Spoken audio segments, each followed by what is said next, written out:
What's your story that nobody will ever believe? Story 1. Was lying in bed watching a movie and too lazy to move.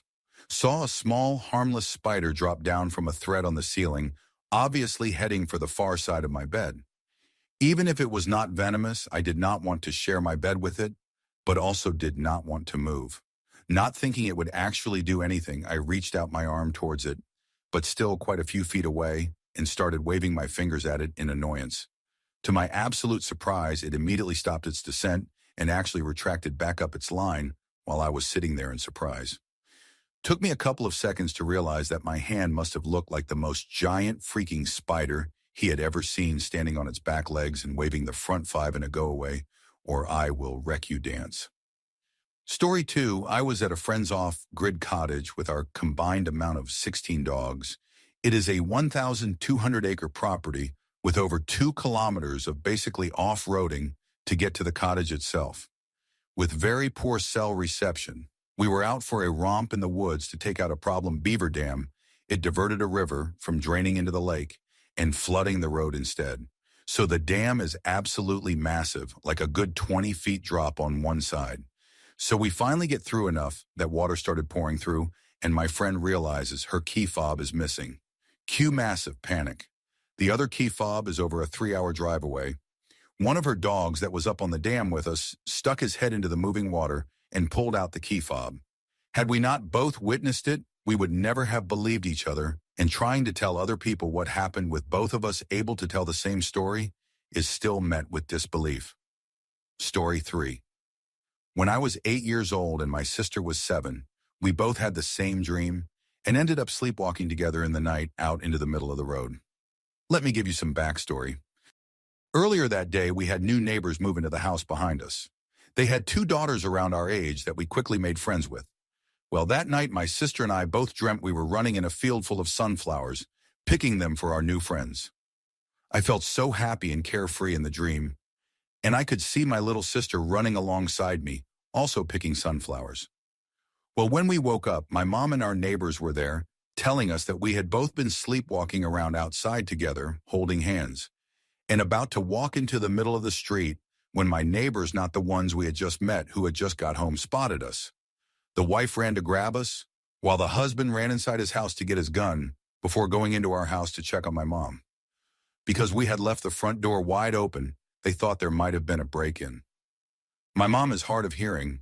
She is completely deaf in one ear and only has about 15% of her hearing in her other ear, and wears a hearing aid but takes it off at night to sleep, which is why she never heard us go out the front door. Anyways, after we realized what had happened, we talked about everything and literally recalled all of the same details and remember seeing each other in our dreams. It has now been 20 years, and we still remember everything the same and stick by our memories of that night. I am just grateful to our neighbors, because who knows what would have happened if they did not notice us. Story 4. When I was a kid, 10, I went to the library with my sister, 12, and my mom. My sister and I doing the usual walking up and down the rows of books finding whatever. Eventually we split ways, and a while later I found my mom and asked her where my sister was. She had not seen her. So we go looking in the last area I saw her. She was not there. We go to another section, nope. The next section, nothing. We go to the other side of the library, nothing. We check the bathrooms, outside the doors, and do another lap around the library. Nothing. We asked the library staff if they had seen her, and they had not, but they agreed to start looking. About 30 or so minutes has passed at this point, and we are starting to panic. We continued searching every last corner of that library, and now we have started shouting her name, and others are as well. I would say an hour into it, my stepdad was called, and he was on his way, and he was even stopping cars as they left the library parking lot. This whole time there were 15+ people looking for her and shouting her name. If she was in that library, she would have heard us. My mom was at the front desk, and she picked up the phone to call the police, and my sister comes walking toward her from the kids section, completely unaware of what had happened. She said she was sitting in the kids section, reading a book on skateboarding the whole time. We asked her how long she had been there, and she said maybe 15 minutes. It had been over an hour since we saw her. I do not know what happened that day, but she was absolutely not in that library. We never went back. Story 5. My dog and I were on a walk on our local college campus one weekend, and he nosed a lilac bush that was apparently full of little butterflies. They all took off into the wind and then proceeded to do a perfect little spiral around me.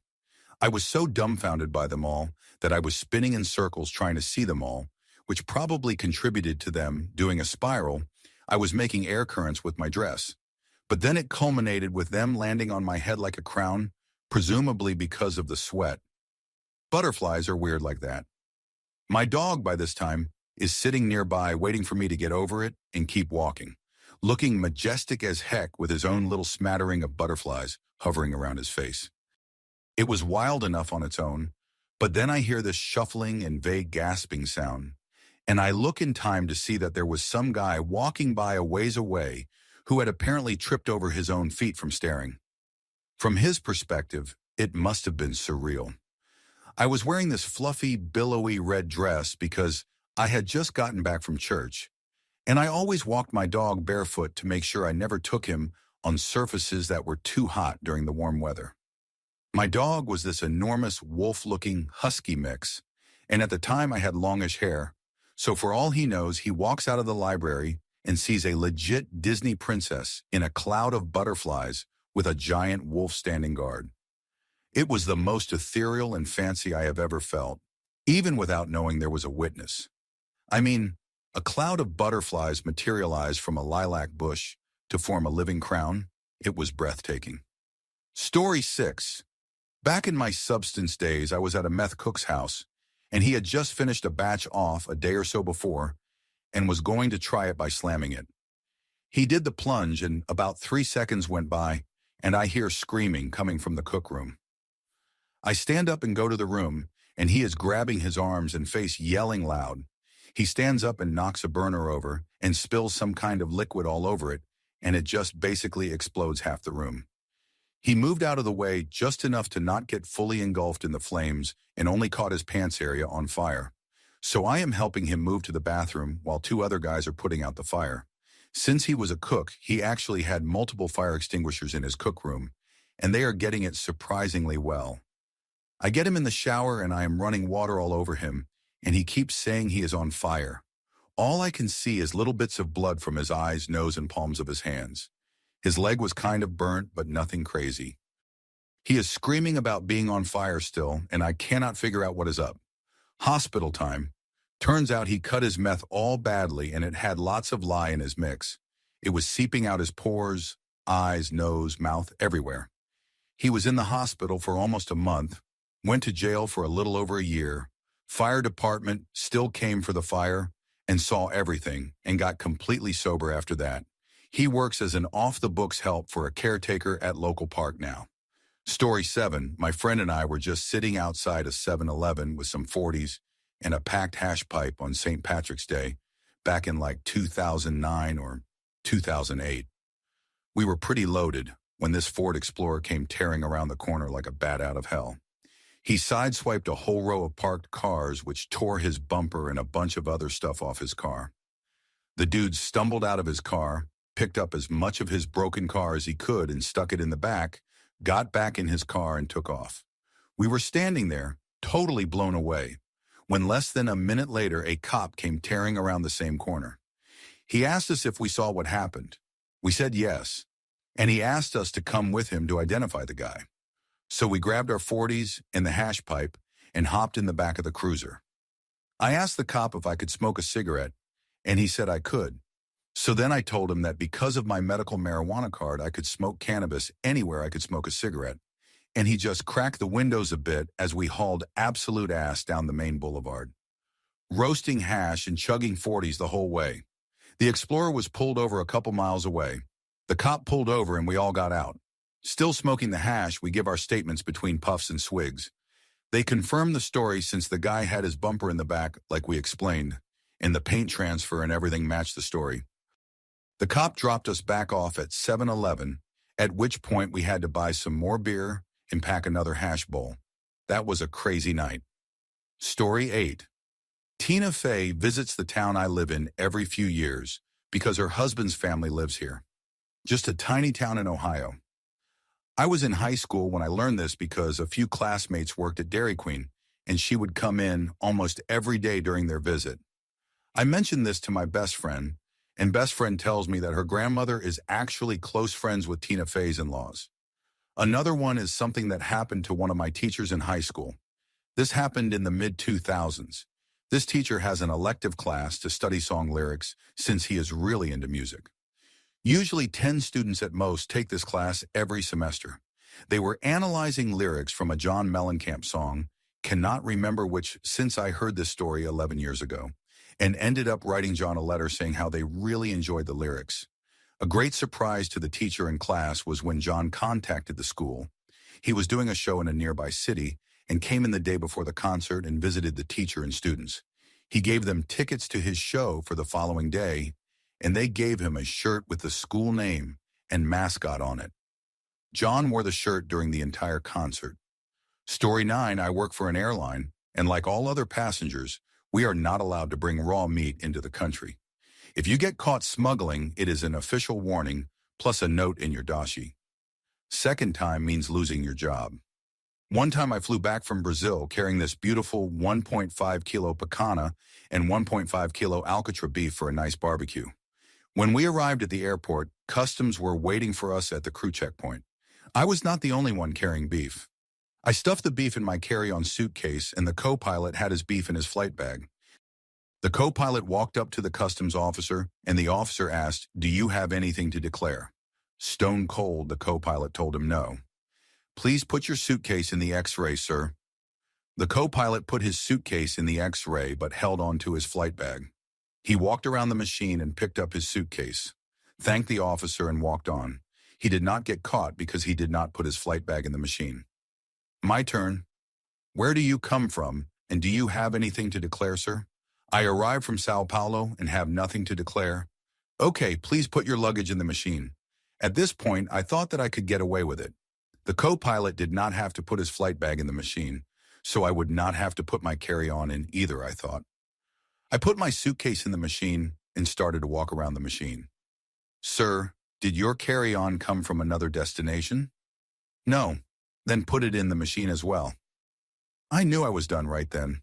3 kilos of beef smuggled into the country, that would be an official reprimand plus a note on my dossier. It was too late to tell them I had beef in my carry-on at this time. I put my carry-on in the machine and walked around where the officer was watching the X-ray. There I was, waiting to see the 3-kilo beef appear on the screen and get caught. At that moment, I hear a beer bottle cap sound go once, twice, and even 3 times. The officer reaches into his pocket and opens up his WhatsApp. At that moment, my carry-on scrolls across the screen, clearly showing the beef. The officer opens up a video on his WhatsApp and does not even look up once. He starts laughing and says, "You are good. Have a nice day." I took my suitcase and carry-on and walked away slowly until I reached the corner and started to half run into the crew area, where I quickly said my goodbyes to the crew and went home. It was the best barbecue beef I have ever had in my whole life. Story 10 once had a Shih Tzu that really wanted to see out of the lower window of the front door. The door was in a mudroom, behind an interior door as well. One day I see the dog running in circles in the living room, and he would pick up speed and ram the interior door. Eventually the laminate started cracking. I come home another day, open the interior door, and the dog greets me, fully soaked. I do not pay too much attention to anything and run to see if he had jumped in the toilet. Everything looks fine and dry, but then I look at the carpet in the living room and see wood pieces all over the floor from the interior door. I thought dogs did not sweat from their skin, but could not explain why the dog was wet after having worked all day to destroy the door. He gets reprimanded, and the behavior stops until I come home another day to a wet dog. I immediately check the floor and do not find any wood. Check the bathroom, and it was fine. I close the door and see more destruction, at which point I notice the carpet is not laying flat. I lift it and find the wood pieces from the door under it. He moved the carpet, destroyed more of the door, then put the carpet back. Dog gets reprimanded again, but a few days later greets me at the front door window. An entire foot of the bottom of the door has been systematically destroyed, and now he was happy. Story 11. My husband and I went away for a long weekend, fishing on the boat, camping, and so on. We kept the boat out at my parents' farm because they had a big shed. On Monday, I realized that I had lost my wedding ring. It could have been so many places. I looked for it, obviously, but I eventually came to the conclusion that it was gone forever, and I claimed insurance on it. Despite this, my mother claimed that it would come back to me and that my husband would be the one to find it. I thought she was crazy. Fast forward about 8 months later. The boat had been parked in another shed so my dad could use that one for the tractor. My husband was helping him with some tractor task and came running back to the house, got down on one knee, and presented me with my ring.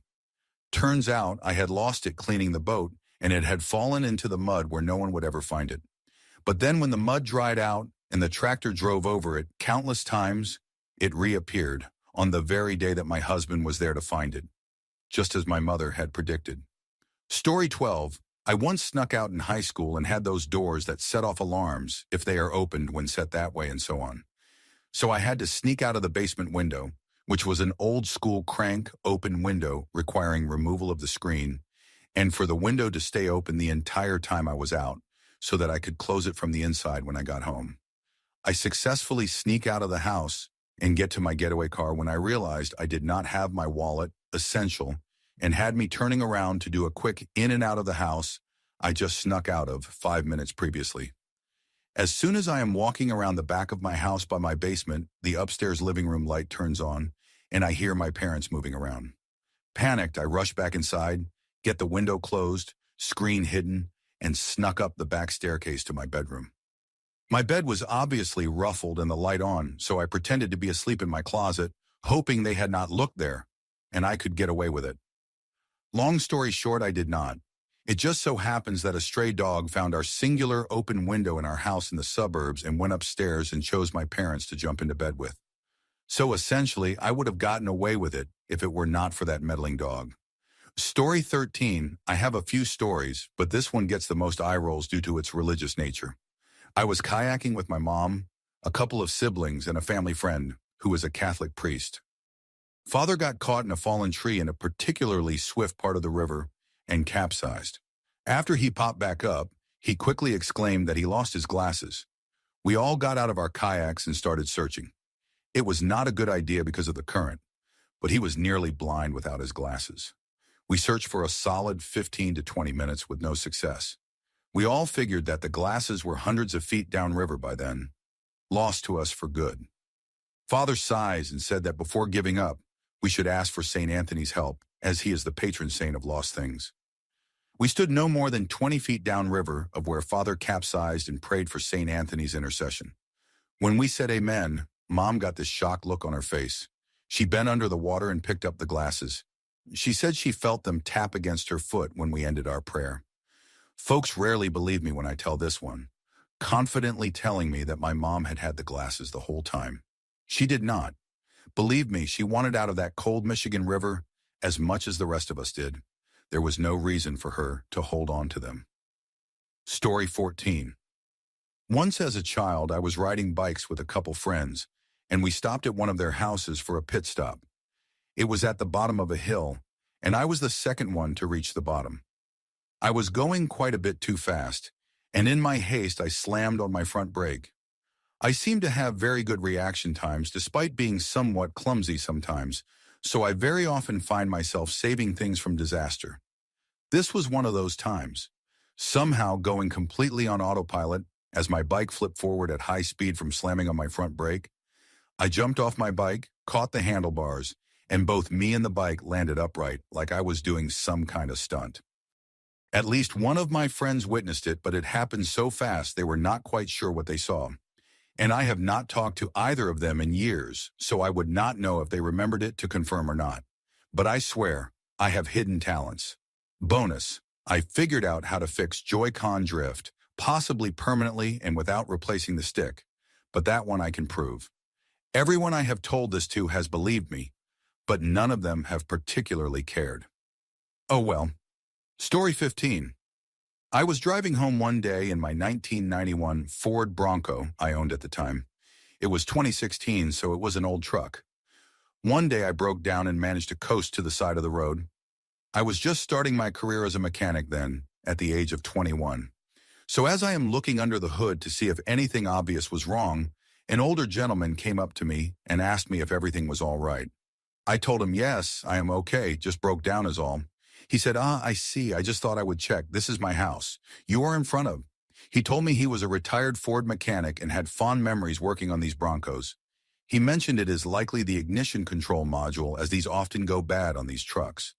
I told him I would be surprised I had just replaced it. So we checked the fuel pressure and started troubleshooting.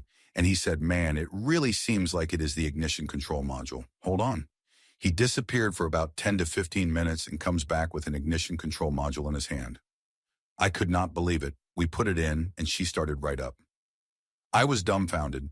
Not only did I break down in front of a retired Ford mechanic, he had the exact part we needed to get it running. And for you non-car folks, this is not a generic part that will work on any car. It is specific to the exact engine I happen to have in my truck. When I offered to pay him, since the part is a few hundred from the dealer, he said absolutely not. He said, do you know how many times in my life I have picked that thing up and thought I should toss this away? I will never need it. And then said, nah, I will hang on to it. And I think it was just for this occasion, it was the most unbelievable thing to ever happen to me. That module was in my truck the entire time I owned it. Story 16. Myself and a few friends were getting chased by who we think were cops.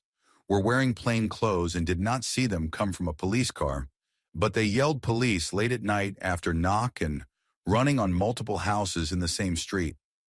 We ran through a park to try and lose them, but they stayed about 20 meters behind us the whole time.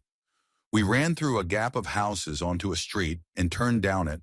I was in front of my friends by about 5 meters, so I did not see that they ducked in behind a house behind me. I ran about 4 houses further along, but was completely exhausted, so I just went into the front yard of the house next to me and hid behind a car in the driveway. The 2 guys walked past 10 seconds later saying things like, wow, they really thought we were cops and stuff like that to try and lure us out.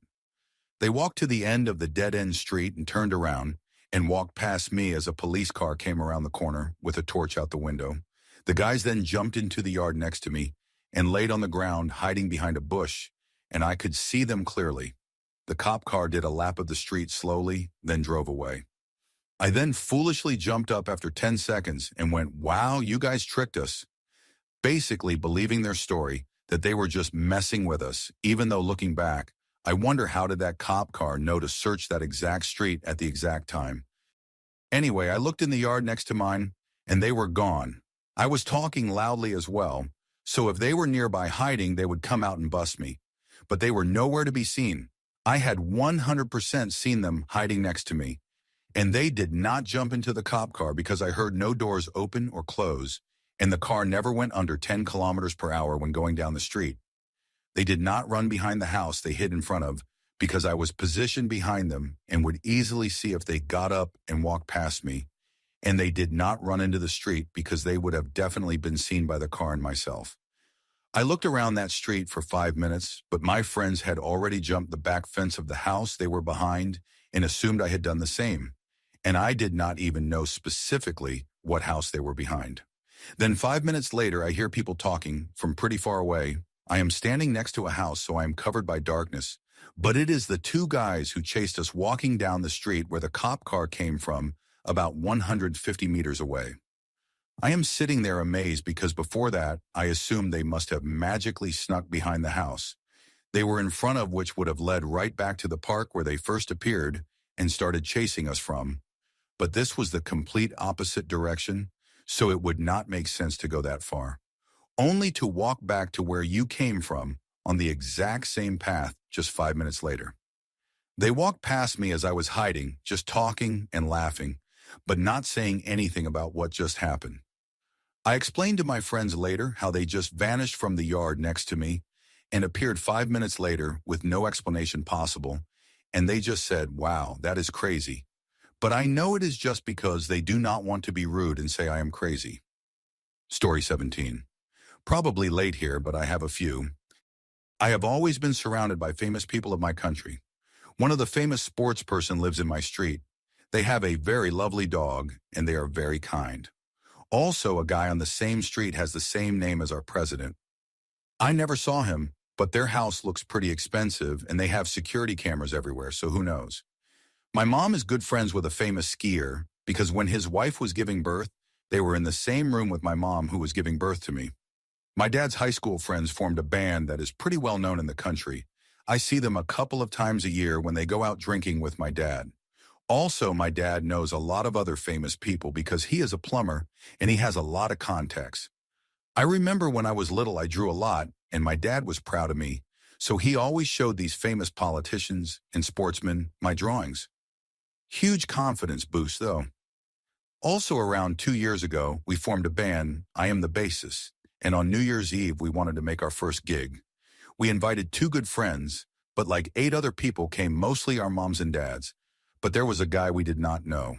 Turns out he was a singer and music producer. Story 18. My mom says I got a special gift because when I really wish something, it happens. Situation 1. She was driving. I was with her in the car. And when she was about to do a left to another street, she did not slow down. She just merged super fast, and I jokingly said, "Hey, we need a police officer here to stop this lady. She is not driving properly." And I kid you not, a few streets down the road, a patrol appears out of nowhere. We did not think anything about it, but as soon as she drove at a proper speed past him, he started driving behind us. And he stopped her ahead of the road, and I was like, "No." And he was like, "Where are you going?" And she said, "Home." And he asked, "Where did we live?" And we literally were 2 streets away from home. And he said, "Okay, go home, check your lights. One is not working fine. And like in that area, you never find an officer." How come right, the moment I asked for it, he showed up. Story 19. This one time my mom was about to go get groceries on her bicycle, and as she is about to leave, she realizes she forgot the cloth bag she always uses to carry everything. So she shouts at me to go get it for her, and I go out. Noticing she is already outside and I was too lazy to get the keys to the fence, I make it into a ball, and from about 5 meters away, I throw it at her, expecting she would catch it. But no, this bag was so intense it extended midair like it had a wingsuit and 20 years of training. It flew right over our 2-meter-tall metal fence, and since my mom had her bicycle resting against it, I was sure I overshot. Again, no. The bag did a backflip in the air, and avoiding my mom's attempts to catch it, it went right for the bicycle. At this point, everyone had already run for their lives because we were sure the bag was being piloted by an unknown terrorist that was about to launch a nuclear strike on us. I, knowing that running was pointless, stayed behind. As the bag finished its backflip, it found itself right where it needed to be. With the grace of a gazelle, it landed on the bicycle handlebar, and hanging from its own handles, it stared at me menacingly. No nuclear strikes were launched that day as the bag found mercy. Story 20. I woke my twin up from a coma when we were 3. We are fraternal twins. It was a last resort from the doctors before pulling the plug on him. They taped a landline phone to his head and called my mom. Dad was at the hospital with twin, and mom was at home, in a whole other city far away taking care of me and our older brother. And every single time his or my life has been in danger, the other twin has known instantly. Fraternal twins are not supposed to have the twin connection, especially not girl and boy twins, and absolutely not when one is severely disabled. But we communicated before we could speak. We still understand each other on a deeper level than anyone else. I woke him up from a very deep coma, and we instantly know if something is wrong with the other twin, which is good and exhausting at the same time. Even in adult life where we live separate lives, we are still as close as ever. There are several more stories people have deemed unbelievable, but this is the ultimate one where they always have to ask our parents for proof. We have lived a very different life from most people, despite being regular people. Story 21. Was doing a road trip with 2 of my friends in Norway a couple of years ago when we found 2 huge random caves in the cliffs next to the road in the middle of nowhere. Looked like unfinished tunnels for cars to drive through or something. In the first tunnel, there were cars after cars lined up in a row as far as we could see until the pitch black darkness swallowed what was behind them. So my friends decided they want to go have a look. They made a video of it, and I swear it is perfect horror movie material. They found matches and even opened the trunk of one of the cars, wondering if this was the only car without something or someone creepy in it. In the second tunnel, we found an old caravan with clothes and shoes lying around everywhere. So they decided to choose which one of them clothes they wanted to take with us. They all did not look that shabby, so I assume that they cannot have been there for too long. I tell you, creepy. When we went back to get to the car, a truck had parked at the same turnout, and a guy came out of it taking pictures of our car. He explained to us that these were his caves, him naturally stopping by the exact same time that we happened to be there, and people used to litter all over them. Poor guy. So we just went. After a couple minutes of driving, we stopped by the road and asked ourselves, did this really just happen? I was too scared to actually follow my friends into the darkness, so I swear if this had actually turned into a horror movie, I would have been the one girl to run away and tell everyone what happened, but nobody would believe me. Oh, did I mention that it was raining the whole time? Story 22. I was once on a bus ride that ended up having so many wild things going on that I was glad my friend was with me, or nobody would have believed it. First we had George. He was a middle-aged man with what looked like his brand new mail-order wife. He was trying to be all affectionate, and she was initially kind of okay with it, but eventually just tried to mind her own business. The bus was just about at max capacity when we left the terminal.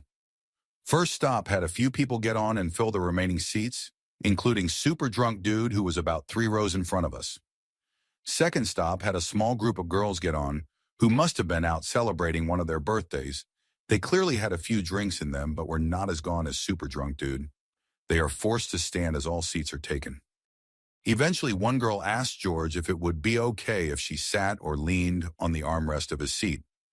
George says you can sit on my lap instead like an absolute creep, and drunk girl sits on his lap.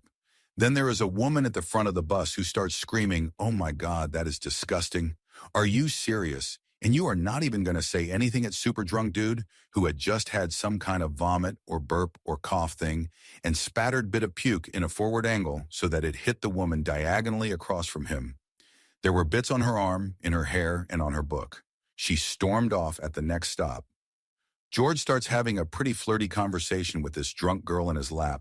He is being not overt, but creepy. Oh, really? Then you are about the same age as my daughter. She is drunk, so she is going along with it.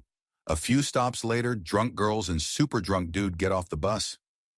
George starts trying to get all kissy with his wife or date beside him, who says no and stop multiple times.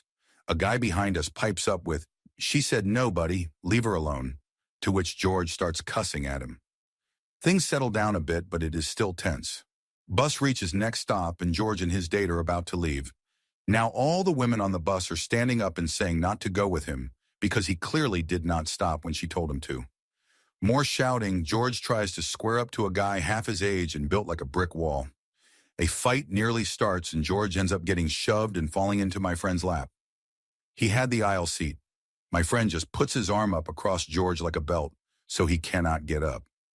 More shouting and my friend just goes, "How about we all just relax a bit?" Bus driver starts yelling. George's date gets off the bus without George. George sits in his seat and starts cussing and swearing at everyone, and nearly gets hit again before he just sits angrily.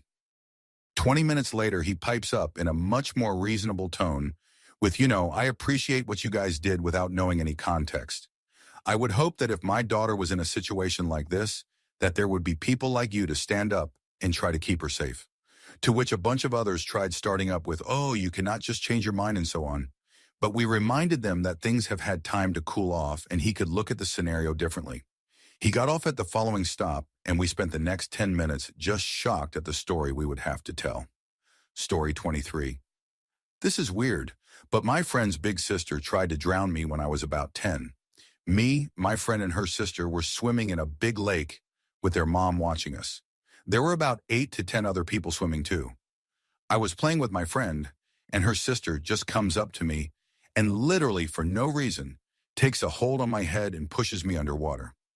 She held me there for about 20 seconds and I was starting to panic. Then she just let me go and left. I do not understand how no one saw her do it. My friend never mentioned it. Her mom, who was supposed to watch us, did not notice, and neither did the bunch of people around us. I was scared to tell anyone because no one ever said anything, and I had not experienced anything that scary before. A year or so later, it was summer again, and we were going swimming, but I stayed on the beach. When asked about it, I said I was not going swimming if her sister was there, because last summer she tried to drown me. Everyone, the sister included, were confused as to what I was talking about. No one believed me, and even the sister was super confused and genuinely could not remember it. Story 24. Dumb fishing stories. But I went out one day and caught two fish in the strangest ways. The first fish swallowed a spinner at just the right depth to bite down on the snap swivel. The swivel ended up hooking the fish in the lip, and I brought it in with that. No clue how or what happened, but the spinner came off the snap swivel completely, but the fish stayed on the snap swivel. Had a hard time getting the spinner back. An hour or so later, I was using a popper and hooked a fish. It was fighting really good up till it jumped. Then my line got incredibly heavy. Turns out when the fish jumped, its tail caught the other hook set, and the thing was hooked in both the mouth and the tail. Came in looking like a donut. I was terrified to unhook the thing, figured it would start thrashing the second it could, but nope. Just unrolled and let me unhook it. Swam off like nothing happened. Never had anything like either of those things happen before or since. Both in the same trip. Story 25. Okay, this story actually happened. Every Tuesday, I think my class was going to a public sport place. It was pretty big. It had a pool and a handball court where we would do physical education. I really did not like to go there, especially when we were going to the pool a year before off topic, but it had a giant water slide because I did not like to go to the showers and see a naked man. But one day after normal training, me and my best friend were the last people to still dress to our normal clothes. The changing room was connected to another changing room. It will be important later. So we had keys to close the changing room, give it back to a worker, and go home. Seems easy enough, right? We were talking about ghosts, and it was silent. Then the door to the other changing room just violently opened and closed with a loud bang. We immediately ran out of the room. I started running while my friend was closing the room. My heart was beating hard and I was scared. My friend explained to the worker that someone slammed the door, so we went with the worker to the changing room and no one was there. We would see and hear this person running away, but we did not. We went home traumatized. Okay, it could not have been wind because there were no windows. My friend that witnessed it still says it is just wind, but the thought still haunts me to this day. Story 26. Like 20 years ago, me and two friends missed the bus to school, so we started hitchhiking. The school was 30 minutes away and we live in Hawaii, where it was pretty much safe to do.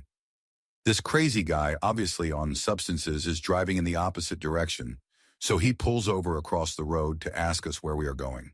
We tell him, and he says he can take us. He does not even bother to check traffic and just pulls into the road trying to flip around to our side of the road to pick us up. He slams into a lady who bashes her head on the windshield and is bleeding everywhere.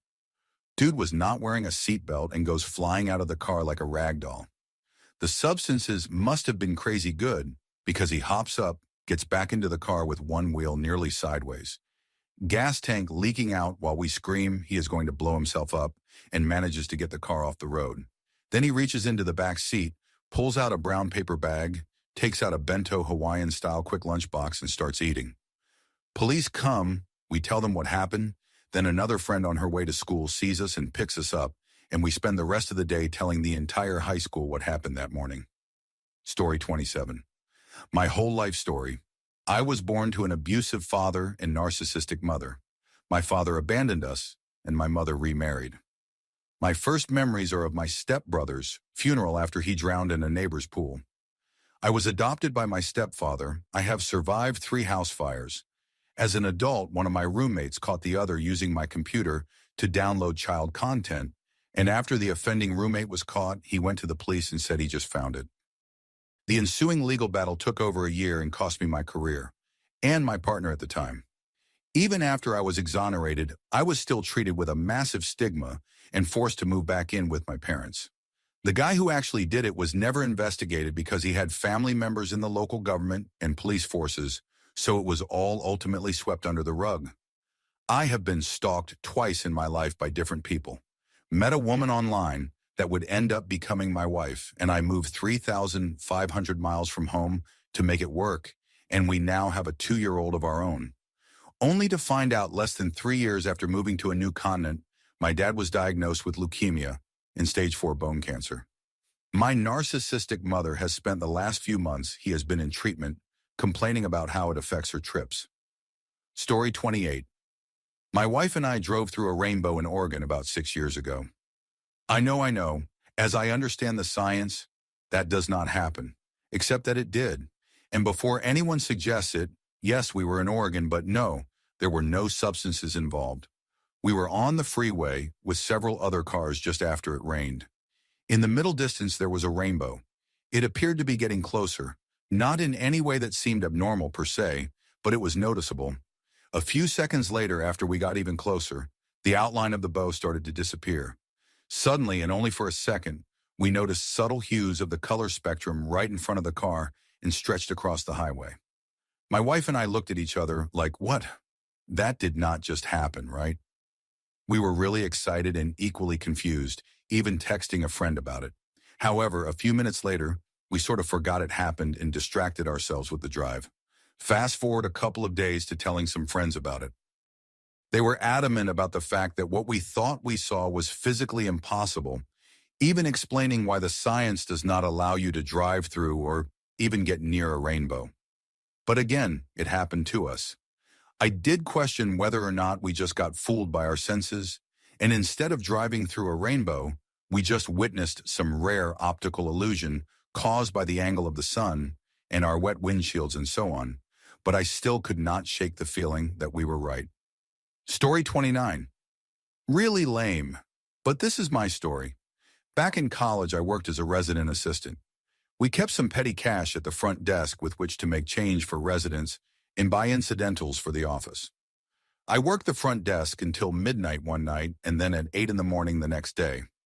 A resident whom I did not know needed to make change that night, so I changed her 20 bill. Knowing we would need to break that bill down again, I went to retrieve it the next morning when everything opened. It was gone. I immediately called the director and said, "Hey, 20 is missing from petty cash." She sounded suspicious. Made sense to me that she would. 7 people on a staff, and we all have keys to the office. Well, I had done my part by reporting it and did not give it another thought. It was not my job to investigate the staff.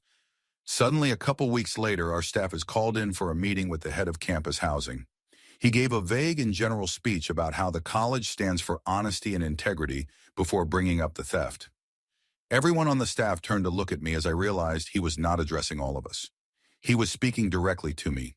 Somehow everyone assumed I had taken the money because I was the one who reported it.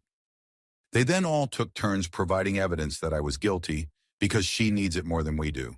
Or once she borrowed quarters for laundry and has not paid it back yet, or worst of all, how else would she have known exactly how much was missing?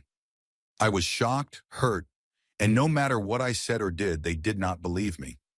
Nothing came of it beyond that meeting, thankfully, but that was enough for me. It has been 17 years and I am still bitter. Story 30, I have shared it before, but my ex had hermit crabs for pets. If you do not know, they love walking around in water and keeping water in their shells. No matter how tidily you might set it up, they will almost always dirty the water, and it needs regular changing.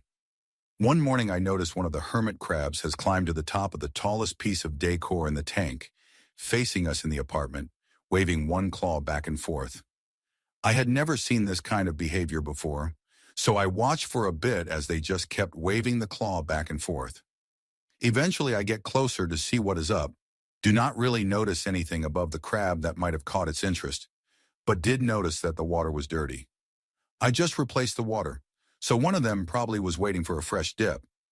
Kind of forgot about the claw waving and replaced the water again. Another bit of time later, I noticed the same behavior. Based on the shell, I am pretty sure it was the same crab, atop the decorations and facing us on the couch, waving one claw back and forth. I go check because what is going on, right? This time I am distracted by an overturned bowl, but do recognize the pattern here. I eventually started calling this one Crab the Senator.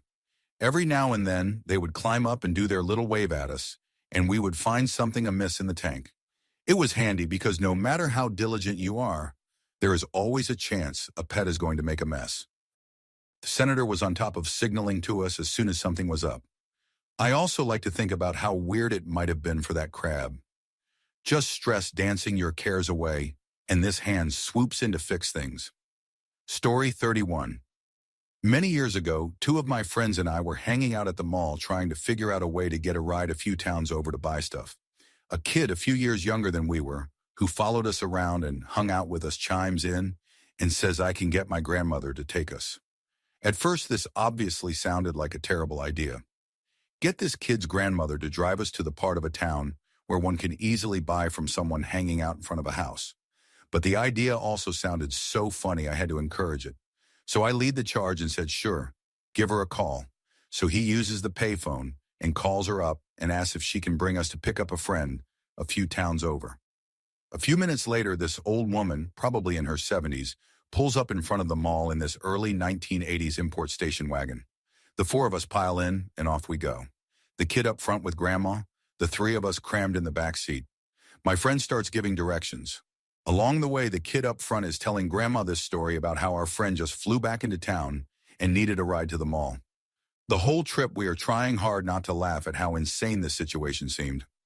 As we pull into that town and start heading down the street, my friend rolls down the window and calls out to a group of people standing in front of a house. Weed, they said, no man, down the street. So my friend says it is a few houses down to grandma. At this point, the kid chimes in and tells grandma we call him Weed, because one time he gave his girlfriend flowers, but they were just a bunch of weeds, so that is how he got the nickname. As soon as he finishes the sentence, my friend calls out to the next group of people, Weed. They call back, yes, I got you. So my friend says, stop here, I will go get him. He jumps out of the car, buys it, and hops back in saying, oh man, he already got a ride to the mall. He is back there waiting for us. So the kid apologizes to grandma. Sorry, grandma, can you bring us back to the mall? She happily says yes, and off we go. We got back to the mall and got high. I have told the story a million times, and I am not sure anybody believes it. Story 32, I worked a boring data entry temp job at a car recycling plant, like they crushed up old cars for about 1 week. I basically just had to create digital records of their old handwritten forms, going through giant piles of old records, manually typing in names and numbers. I started going absolutely crazy from boredom after about 4 days and started to write a horror story about a kid who worked at a car recycling plant and started to notice weird things going on after finding a death certificate mixed in with the records. Ultimately realizing the big warehouse all the cars were being dropped into was actually housing a giant monster, and the monster would eat the cars, which were also filled with dead bodies. Anyway, no joke, one day after I started writing that story, I found a death certificate mixed in with the recycling records. It was one of those things like, I just stared at it thinking, this cannot be real. But at the same time, it was right there in my hands. I still have it home at my mom's house in my old room. Next day, I walked out of that job a couple of hours early because I just could not stand doing data entry anymore. I was like 17 years old and just did not care. Then got a call from the temp agency saying I was fired. So I never figured out if there was a monster in their warehouse or not. Story 33. Okay, this is going to sound crazy, and before I tell this, let me clarify that I was sober when this happened. A couple years ago, I went to go pick up a friend because we were going to hang out. I got to her house, and the way her house is set up, you have to walk past her kitchen window to reach her door. As I was walking past the window, I looked inside, and I saw her mom. Her hair was wet, and she was wearing a green sweater. This is important for later. We locked eyes, and she nodded her head up like, what is up? And I nodded back. She continued walking toward the door, and on the side of her door are these little windows. I peeked through them because I assumed she was about to come open it, but she just walked right by. I thought that was weird, so I walked back over to the kitchen window and saw my friend, who was not previously there when I had just walked by. I did not think much of it. I assumed she had just entered the room. I waved to her and got her attention, and she came to open the door. We chatted for a second, and her mom came over to say hi, her hair still wet and still wearing that sweater. I was like, hey, I saw you walk by the door. I thought you were going to open it, but you just walked right by. She looked at me with confusion and said, what are you talking about? I just got out of the shower and have been in the bathroom for the past 15 minutes. The bathroom is on the left of the front door, while the kitchen is on the right, so you have to pass the door to get there. So that was extra confusing. I was just as confused and replied, what are you talking about? We just saw each other through the kitchen window. We locked eyes and head nodded at each other. My friend was like, I was the only one in the kitchen, and no one has come in or out of there in a while. I thought they were messing with me, but they were dead serious, and they are not the kind of people to let a joke continue on like this. I have never been so confused in my life. And I know that I did not just imagine it, because how on earth could I have just imagined exactly how her mom was looking at that time, with the wet hair and the same shirt? She still thinks my brain was tricking me, but I know what I saw. It was way too long and way too clear of an interaction. It was definitely a glitch in the matrix. Story 34. I am a happily married man now. Back in high school, I was a solid 4 out of 10 nerd. This story comes from my high school perspective, not so much my married man perspective. Anyways, this one mostly popular girl was having a graduation party at a drive-in movie theater and invited me along with most of the graduating class. She was fairly popular, especially in the band world. She was on the color guard and a solid 8+. Her friends were easily in the same hotness range.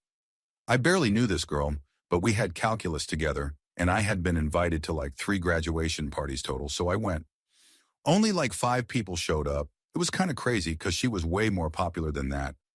Maybe someone else more popular was having a party at the same time. I will never know. Point is, the 6 of us did not fit super comfortably in a single truck, but we did fit really well in my minivan, which I had pulled the seats out of and filled with beanbag chairs. So there I am, in the back of the minivan. It is me, 1 other guy, and 5 girls. And these girls are basically laying right on me and snuggled up with me because we are in a minivan. We saw 2 movies back to back with me basically holding multiple girls, talking and laughing the whole time. It was wild, but it was just the start.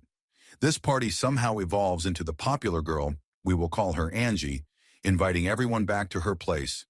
I am like, well, it is like 1 in the morning, but my parents did not give me a curfew. I am in no curfew because I was too straight edge to ever do anything bad.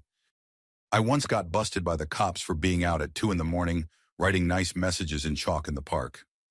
Angie's house, we all end up in the basement. We are tired, so we all end up going to sleep downstairs. The other guy and 1 girl he is totally into are on the floor, and I am on the futon with the 3 girls. I am playing with one of the girls' hair and trying as best as nerdy me can to flirt. The next thing I know, this 8 out of 10 girl has her tongue down my throat and we are making out. It was wild. I went from having never been kissed to making out with this color guard girl on a bed with her best friend right next to us. After what feels like forever, we finally pull away, and I am in a total haze.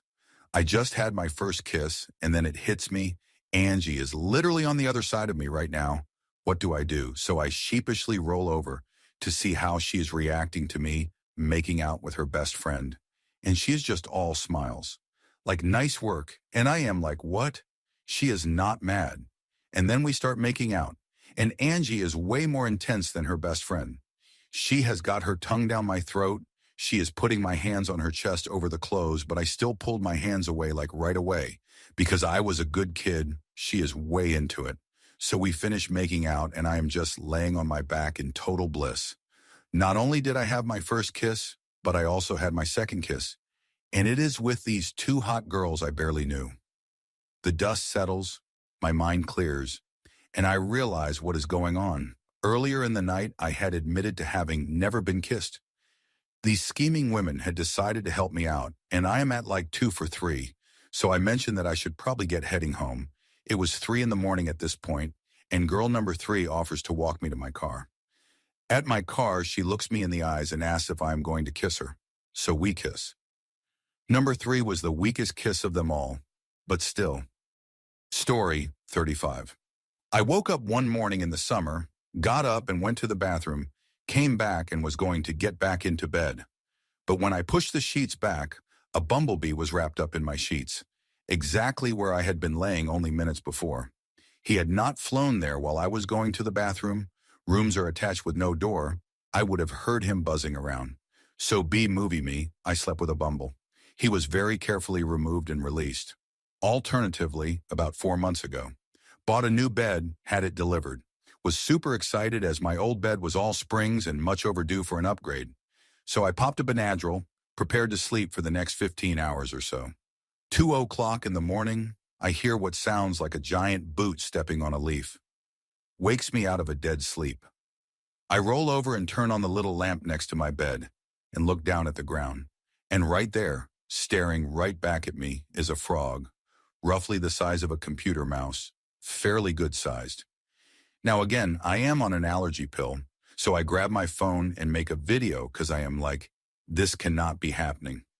Frog sits very nicely for the video. I still have it on my phone. The instant I stand up, he hops under my bed. An hour-long game of cat and mouse with a very crafty frog until he is captured underneath a bowl. Very carefully make it through several closed doors of my shared house with no pants and no shoes on to let him outside. It is torrential downpouring. Now completely soaked from head to toe, slip and fall on the tile inside the front door and sprain my knee. Story 36. For decades, people have accidentally called me Josh. This is not anywhere close to my real name. From people I have just met to teachers, friends, co-workers, and even family members. It started happening when I was a teenager and was most frequent in my 20s and early 30s. Now it only happens once every month or two. When we were first married, my wife did not believe me until she saw it happen several times. Sometimes the person catches it and says something like, "Why did I just call you that?" But more often they do not even notice. What is really funny is when a professor would call on me as Josh and my friends would notice, but the professor just kept talking. But the absolute best was when I received a phone call from someone in the financial aid office when I was in grad school. The guy asked for Josh, and I just said wrong number and hung up. My wife asked who they were looking for, and when I said Josh, she told me to call them back because they were clearly looking for me. I called back, explained that I had just got a call from that number, but they gave the wrong name. The guy from the financial aid office was very confused and told me that he had my paperwork on the desk in front of him with my name printed on it, and he had no idea why he called me Josh. Story 37. In high school, I went for a run with a guy I was training Kung Fu with. In retrospect, I do not think our instructor was qualified. This was a vaguely Appalachian place, but not deep in the area. We ran down this little side street and ended up on a dead-end road, which we ran to the end of. The last house had a chain-link fence, and somehow the gate was not secured. 8 to 12 small dogs came barreling out of the yard headed straight for our ankles. You know the scenes where Jackie Chan's uncle makes him jump on all the pots and crockery, and he keeps knocking them over and moving them. Valid training added to our regimen immediately after. The owner came out quick and sorted it before there were any injuries to man, beast, or Kung Fu demigod. We stopped at a fast food place on the way home, and walking back with a giant soda, my buddy and I are laughing about the whole thing. I laugh as I am drinking so hard I choked and vomited my meal on the main road just as a red convertible rolled by full of the most popular girls in high school. So I lost my virginity at 20. Story 38. In 1999, Flea from the band Red Hot Chili Peppers held my girlfriend's hair up while she was sick on a sidewalk and then signed her chest. My girlfriend and I had got drunk one night and somehow ended up walking down a sidewalk through a random neighborhood in Daytona Beach, Florida. The neighborhood was practically dead, no cars or people around, when all of a sudden a van pulled past us and parked about 20 feet ahead of where we were walking. 2 guys stepped out and came over and told us they were with the band Red Hot Chili Peppers and were lost in the area. We had no idea where we were either, so we could not help them. But when one of the guys saw my girlfriend go to be sick, he quickly grabbed her hair and held it up while she did. I was not specifically a huge fan or anything of the band, but for some reason I was so excited that I had taken out a marker and shoved it in one of the guys' faces while asking for an autograph. My girlfriend, apparently better, seemed to recognize my enthusiasm, saw that I did not have anything for him to sign, and took out her chest. Flea grabbed the marker and signed it. Then they hopped back in their van and drove away. People tend to tell me I was drunk, so it was probably some random people saying they were the band. But I later have looked at pictures of Flea from the band and immediately recognize him.